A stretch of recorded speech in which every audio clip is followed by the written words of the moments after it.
Yeah, we can see. Okay, excellent. So it's my pleasure to talk to you about space-based cosmology and thoughts for future exploration. I'm really glad that I'm part of the START program, where we're reaching out to people with exciting frontiers of space-based activities in India. So let me tell you why you wanted to do cosmology, why space is so interesting. Space is called the final frontier, but it's also amazingly mysterious thing. So I'm sure mankind from the beginning has been looking up at the stars and the beautiful Milky Way and wondering what's it's all about, because the world looks much bigger than the trees and animals around. And this is a beautiful picture at a lake. And if you were to move away from the Milky Way, which we realized a century back is our own galaxy, these stars are all in our own galaxy, to a dark part of the sky, so like so, and then you looked at it through the most powerful telescopes we have. And most of you would immediately know what it is. At this time, we have the James Webb Space Telescope. And this is what you would see. You would see in what appears to be a dark patch of the sky to us. If you really look in detail, a tiny part of the sky would reveal to you, thousands, 10 thousands of galaxies stretching back in time to an epoch when galaxies were just beginning to form. So what you see in these pictures, all the light splotches are galaxies. Even the small ones are actually individual galaxies. And you would see there are some very well formed ones out here. And then, you also see some nice examples of gravitational lensing, for example. And then if you look carefully, you would also see some red spots, which don't look like galaxies. They look fairly ill-formed galaxies. You don't have this beautiful spiral structure that we associate with galaxy or a nice elliptical galaxy. That's because you're catching them at a time when they're just beginning to form. So James Webb is already, you know, threatening to revise our ideas about the cosmos by revealing to us very massive galaxies which seem to have formed very early in the universe. We'll wait and see how the data plays out. But this sort of is my quick introduction to why you should be interested in peering out to the cosmos and do cosmology. Okay. Now, next question is, why do we need to go to space to do cosmology? This is obviously clear from the previous picture. The picture came from James Webb.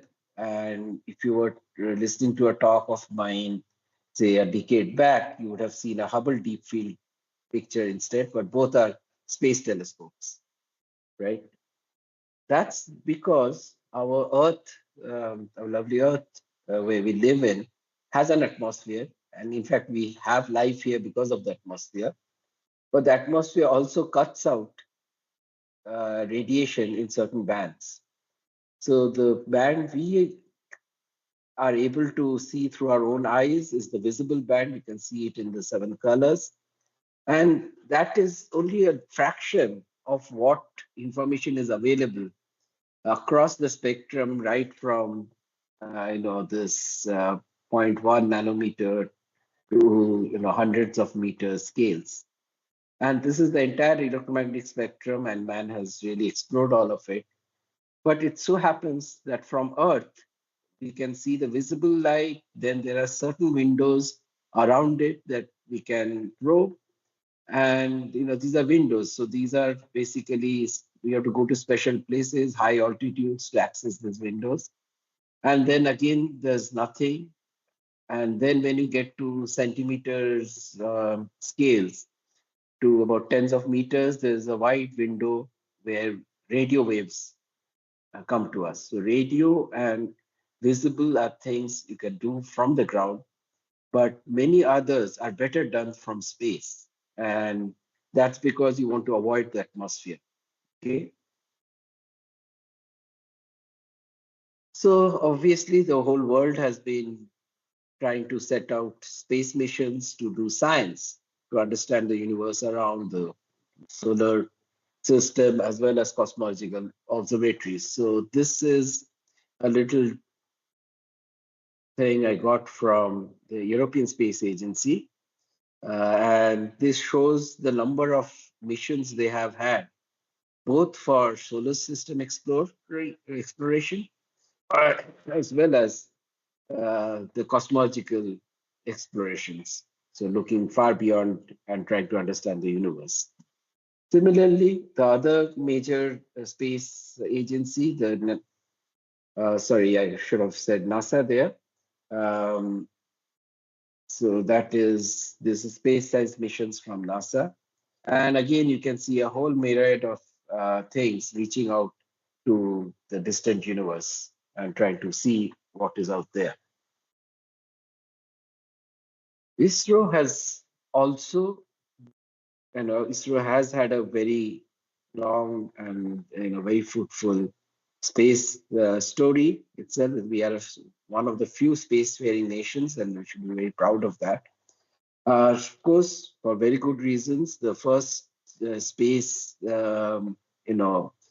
kind of payloads were necessarily for directly useful things for humanity in terms of telecommunication, remote sensing.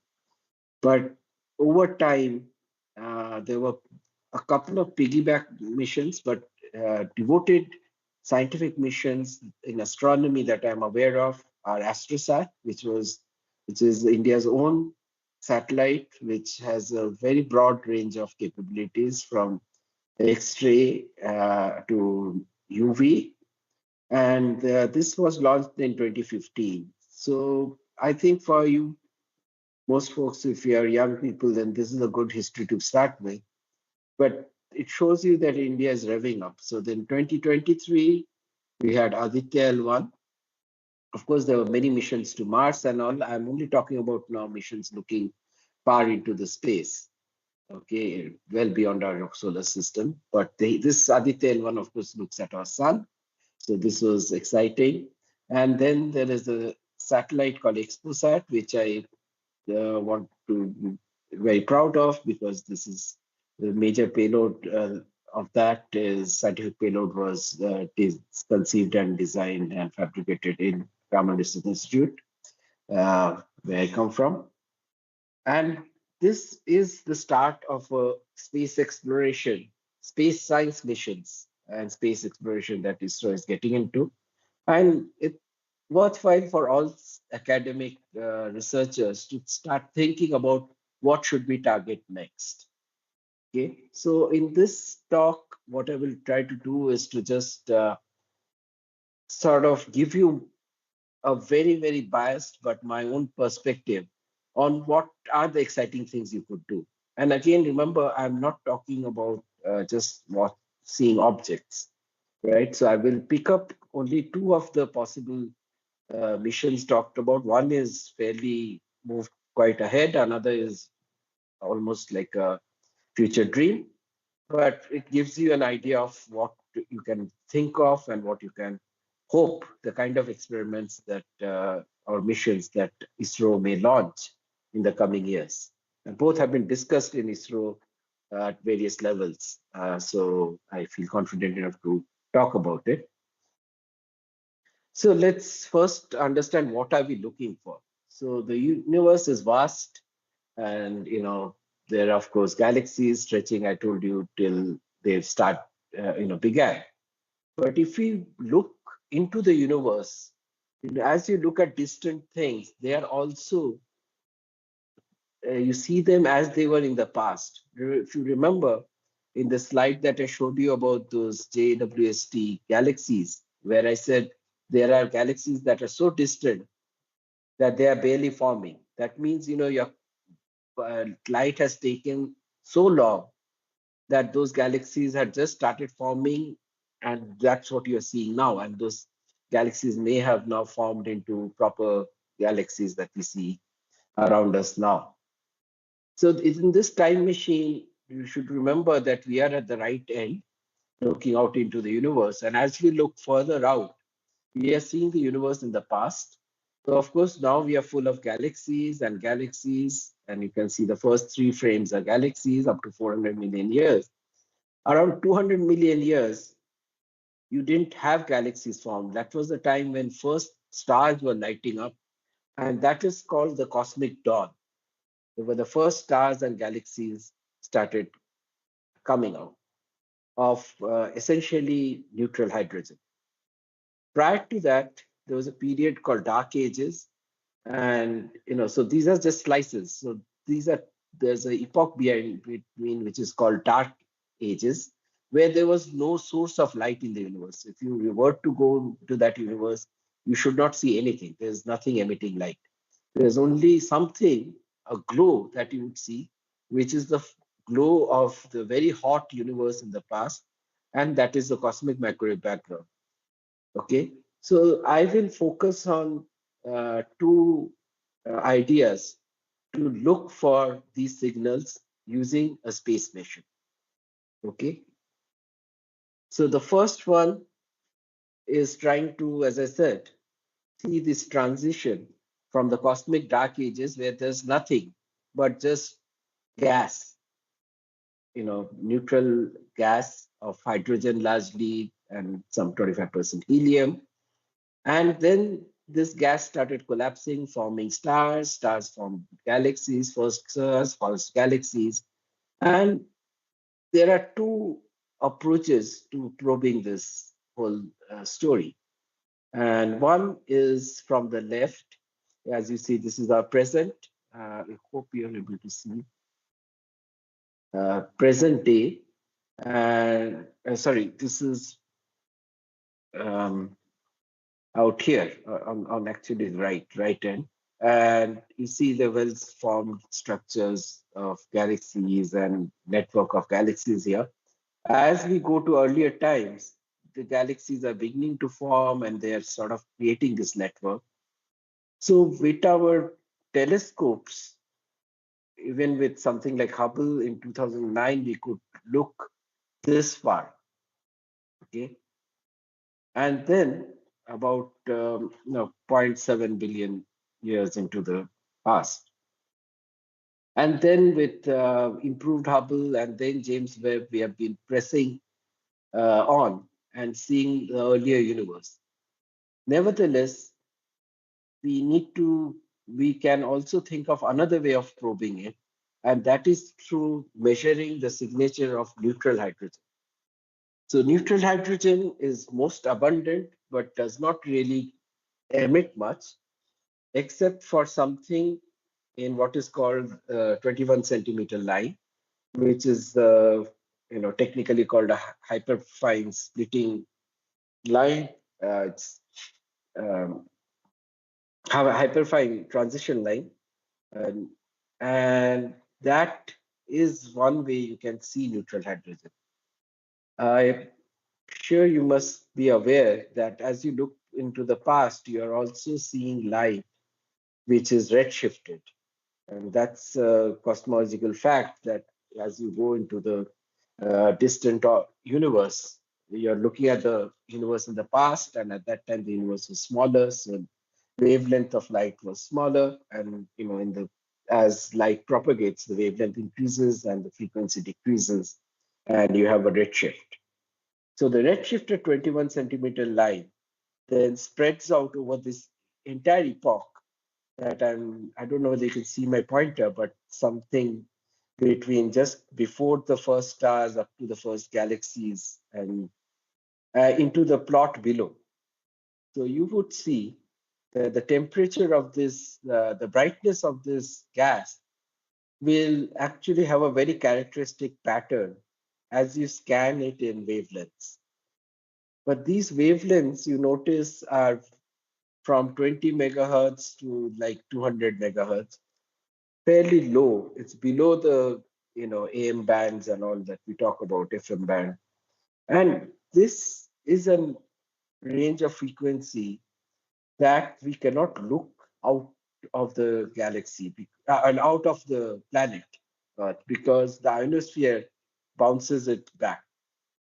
completely blocks that radiation coming to come in or go out. And then this thing again is a nice way to look at it from space, and that is something that we need to do. And the proposal we have, which is being looked at in um ISRO, is uh, called Pratush. And this is a set of slides from my colleague Mayuri Rao. And so this line that I showed you, characteristic thing, let's assume it's that black line there.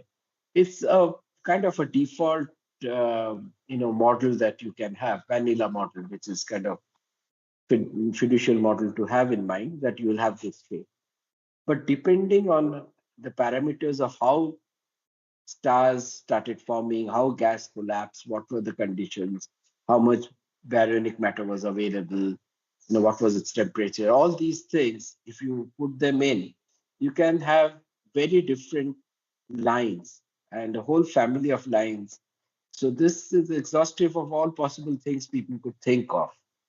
And we hope that once we are able to measure this signal, the one in any of these lines would be the truth, and it will tell us a lot about how the first stars and galaxies formed in the universe. Okay, so what limits us from Earth?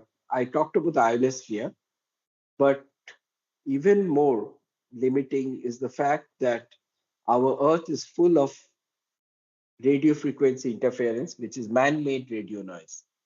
We have FM towers, we have all kinds of other radio waves being generated, and terrestrial observations are very difficult to do. Nevertheless, this experiment has already had a lot of success on the ground. They haven't measured the signal, but I would be proud to say this is one of the most sensitive instruments in this frequency range in the world. This is called SARAS. So there is this SARAS series of experiments that have been deployed at various places. We are still deploying them in other places. And that is the best you can do from ground. But we will be limited by the radio frequency interference. And what is amazing is our closest celestial neighbor, which is our moon, provides an ideal place to do radio astronomy because the far side, the face of the moon that does not ever look at Earth. The moon is tidally locked to Earth. So, you see the same face of the moon at all times. So the other side of the moon, which doesn't face the Earth, is naturally shielded from all the radio frequencies that are being emitted from the Earth. And the proposal of my colleagues, Mayuri Rao and Saurabh Singh, is to send their ground experiment, of course, a space qualified version of that, maybe redesigned a bit. But essentially, the idea is to do that experiment from the far side of the moon, but not by landing the experiment there, but by orbiting moon and taking observations when you are on the far side and then downloading the data when you are on the near side of the moon. So it's a very, very impressive, very exciting quest. And I should call it a quest because, I'm fairly confident that the first set of scientists who would be able to measure the signal, I'm sure would be in Sweden to receive the Nobel Prize. And it's a great opportunity for India to race forward and send such a mission quickly. So we have a lot of progress in this on the ground. So if you were to visit Raman Research Institute, you would see there's a completely working prototype of this space device that will be sent out, this payload. So it is essentially a antenna and a reflector, which protects it from all the radiation of the analog electronics, digital electronics, spacecraft electronics that sits inside that. And then there's a shielding around the electronics to further reduce the uh, leakage into our signal. And broadly, these are the various parts, and you can see real pictures here. There's the antenna cone on the right side with the reflector covering the rest of the bus. Here are some digital receivers that are already ready, integrated and ready to be integrated into a bus. Once, of course, you have a space-worthy, model with all the electronics made space qualified and all that. And we are working with Space Application Center and various other ISRO scientists to make this happen. So in the phase one, of course, we would like to go to the far side of the moon, but even if that is not immediately possible, we could go into a low Earth orbit and do a lot of science. Okay, so tell you how well we will do. In the left, you see this whole family of curves that I showed you in gray. And you see that the ones in dark brown are models that we could rule out just from the observations from the ground. Although we didn't detect anything, we know that the signal is not one of these brown ones. Okay. From space, whether in low Earth orbit or lunar orbit, we'll do much better. In lunar orbit, we'll be able to see everything, all these signals. And we are confident because we have a antenna and electronics design, which has proved to us multiple times that it has a noise floor, which will not be the limiting factor in detecting this signal. Okay, the main limitation of our device is the extra radiation that we get from the radio frequency interference on Earth, as well as the other issues of ground being located on ground or water, which has its own reflection of other and dielectric constants that change the characteristics of this machine. So this is what I wanted to say about our attempt to see the first light from stars and galaxies forming, and that is called the cosmic dawn. Okay, there's an epoch prior to that where we see the glow of basically the formation of the universe. So it's the glow of the hot Big Bang that happened. Our universe did start in a very hot phase, and we see its remnant. And this is the first light in the universe, and that is called the cosmic microwave background. So you can see that it is essentially something that accounts for all the radiation in the universe. So it's the dominant contribution. It accounts for 99% or more of the radiation content of the universe. But it's a very cold radiation. It's something that you measure in microwave millimeters range, so somewhere between 60 gigahertz to say 600 gigahertz. And when we did, there was a COBE satellite which measured its spectrum, and it found to be completely consistent with a black body, which means a object at a constant temperature, and so sort of assigns a temperature to the universe at this time, which is 2.725 Kelvin. So this is the clinching support for the hot Big Bang, seeing this first light from the universe. And this happened in 1965, okay? And Nobel Prize was given in 78.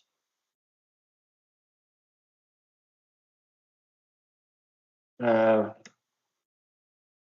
forward. Okay, so Now, how do we understand this?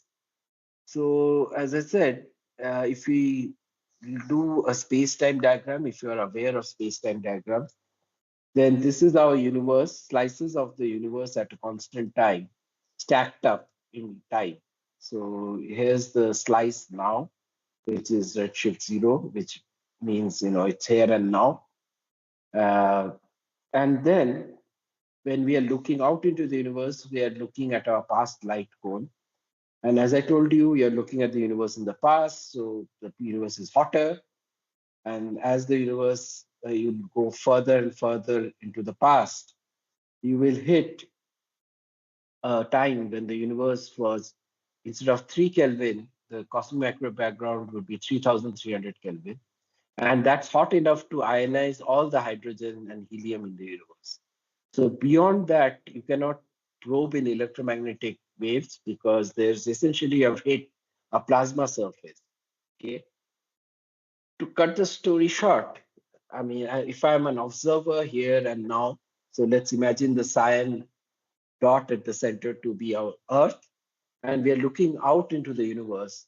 Nature provides us an amazing super IMAX theater. So you look at any direction in the universe, okay, and there is a lot of spaces between galaxies. You might think, oh my God, there are so many galaxies, but the sky is quite sparsely populated. Actually, there. So you can, as you go in the past, you can go about 43 billion light years away, and you will hit a plasma surface. So around every observer in the universe, there is a completely beautiful plasma screen surrounding us, which is placed 43 billion light years away. And what you see on the screen is the universe as it was when it was only 500,000 years old. Just to contrast this, our universe, we know very confidently, is around 14 billion years old now.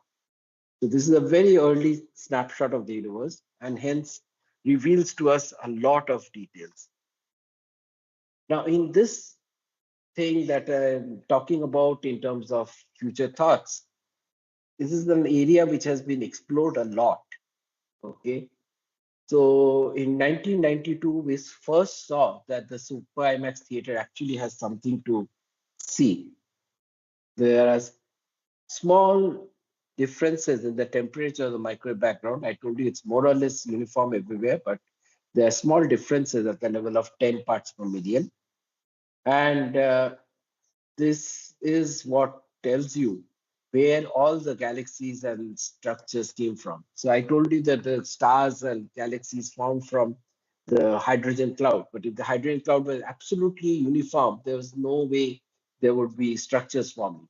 So what we know from the cosmic microwave background that at that time, the universe had density fluctuations at the level of 10 parts per million. But that's enough given gravitation's capability to condense matter into structure to give you the large scale structure that we see now. Okay, here's the what popped up is the fact this red band that you see is hot plasma, which has exactly a Planck distribution, black body distribution in uh, uh, energy as a function of frequencies. Okay, now let's go forward. So one big question that is still facing us. So before that, let me tell you what we know. So as I said, these small fluctuations are what led to all the distribution of galaxies that we see. The picture that you saw in the telescope, there are galaxies and the galaxies are lined up in huge structures called clusters and then superclusters of galaxies. All this now we understand can come from these tiny perturbations that we are seeing in the cosmic microwave background. And this story has been extremely successful in the past. The story that remains to be unfolded is the story of what created this fluctuation in the first place. And this origin of structure, which is something that we believe is of quantum nature. and that's very exotic. And obviously, that's something that we must figure out. And that is the kind of thing that I hope someday ISRO will, move forward with a plan to explore that. So basically, as I again to recap, the cosmic background is at a temperature of 3 Kelvin, 2.725. There are fluctuations in temperature imprinted on it at 70 microkelvin, but there's also a linear polarization pattern. And depending on the kind of pattern you're talking about, it could be a factor of 10 to 100 and 1,000 times smaller than the intensity fluctuations. And this area has been already decorated. I talked to you about the 1978 Nobel Prize, but then in 2006 or 2019, there have been two further Nobel Prizes related to this. So let me tell you how we have been doing in this very, very successful realm of cosmology. So in the early 90s, when the COBE satellite first saw these fluctuations, we saw them at very low resolution, angular resolution. You can see you can hardly make out any structures. It's very dull kind of a picture. Then that was kind of sharpened by a satellite mission which ruled the cosmology community from 2000 to 2010 called Wilkinson Microwave Anisotropy Probe. And then came the next decade where another satellite, the WMAP and COBE were from NASA. Planck was the ESA-led proposal, which provides the most refined view of the microwave background sky. The Super IMAX theater is completely mapped out through Planck. And then there have been a lot of ground experiments, but I will not talk about it. And we still march on, and we have much better detectors than the ones that Planck flew. And we have, space for, or scope for launching them into space. So let me show you the beauty of what we already have from space in the Planck mission. So we have a beautiful picture of how the temperature varies across the sky. This is the entire sky. We astronomers like to plot the entire sky into these oval shaped projections. And you can see the entire IMAX theater picture. So this is basically you're looking at a universe as it was when it was 500,000 years old. Okay, and you're trying to read off the story from there. And from that, you actually inferred that the universe is flat because the power spectrum had a particular shape, and the baryonic density was confirmed to be exactly what we expected for Big Bang nucleosynthesis and so on. So I won't go into that except to say that with the Planck data, we are very confident that we have a cosmological model that works in the basic framework of the cosmological model has only 6 parameters. So if you are not worrying about details of galaxy formation and all, but just overall evolution of the universe, we have that nailed to about 1% to 2% level accuracy. See, the first parameter that I'm showing you is the amount of ordinary matter. It's called baryonic matter. Then we know that there is a kind of matter that clusters under gravity, but does not interact with electromagnetism. And we know that that accounts for, some fraction like 24% of the universe. And that we know to about a couple of percent accuracy. Then we know, say, the expansion rate of the universe to a couple of, or even close to 1% accuracy, and so on. So we now, from these amazingly successful 3 decades of data, we have the background cosmological model in hand. We understand it very well. So in particular, at a gross level, we understand what is the universe made up of. Although we don't know exactly what these things are, we know that ordinary matter that we have only, that's the only thing that we have seen till now, uh, accounts for only 5%. 25% is made up of dark matter that does not interact with electromagnetism. And even more mysteriously, 75% of the energy budget of the universe is made up of dark energy, which is dark in the sense that it doesn't have electromagnetic interaction, but also it doesn't cluster under gravitation. And we have some ideas of what it could be. And one of the thoughts is that it's a fundamental constant called the cosmological constant. Now, the part that we know of, 5%, can be broken up, and you'd be amazed to see that the stars and galaxies that we see account for only 7% of it. A large fraction of it is cold gas between galaxies, warm gas between galaxies, and hot intergalactic gas, which is the largest fraction of 40%. Okay, so this is kind of very revealing that what you imagine just by looking at stars and what you can get by these are measured through X-ray telescopes, and these are measured through microwave, and various things are measured in different frequency bands. These are in the millimeter microwave region, the cold gas in the galaxy. So what we have at this point is a very simple model of the universe, but a very exotic one. And so 95% of the energy is in some exotic form, dark matter or dark energy. But what I'll focus on, and why we think we need another uh, space mission in this area, is because we are still yet to understand which high energy, ultra high energy physics was responsible for generating these fluctuations in the universe, the ones that actually perturbed the plasma screen and gave you something to look at.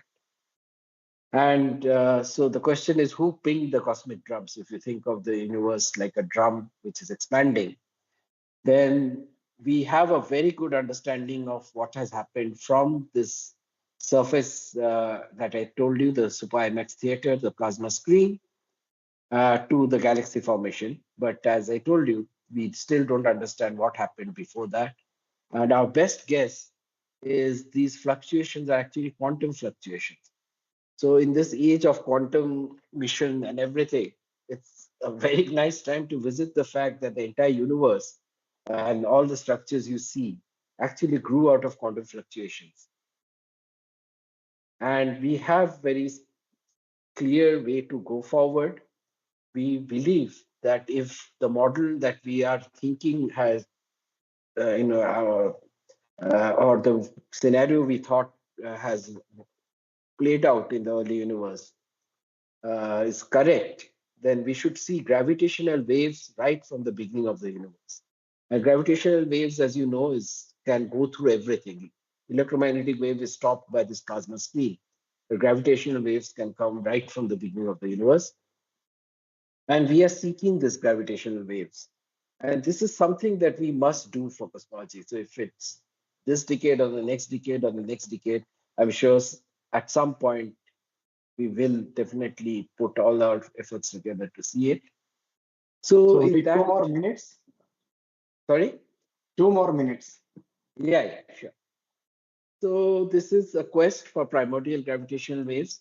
And in 2018, we put up a proposal to ISRO for a near ultimate CMB polarization survey, which will build in international collaboration, which could reveal these primordial gravitational waves from the early universe. And these gravitational waves are of quantum origin. And while we are doing that, we will achieve many other things for cosmology and astrophysics that are amazing. So this is the proposal. The proposal was to send a spacecraft, which would be about 4.5 meters in diameter and 4 meters in height, which fits into the fairing of GSLV Mark III, and send it to the second Lagrange point. And it will sit there and spin around its axis and keep scanning the sky. And it will never look at the Earth sun system because we don't want any radiation from there. So I will stop here by saying that mission of this kind presents a unique opportunity for India to take lead on a prized quest and in fundamental science. So Pratush and this mission is called the CMB Bharat mission. Uh, are these opportunities, and I hope this excites some of the young people to think along these lines, to really excel at the frontiers of fundamental science. Thank you.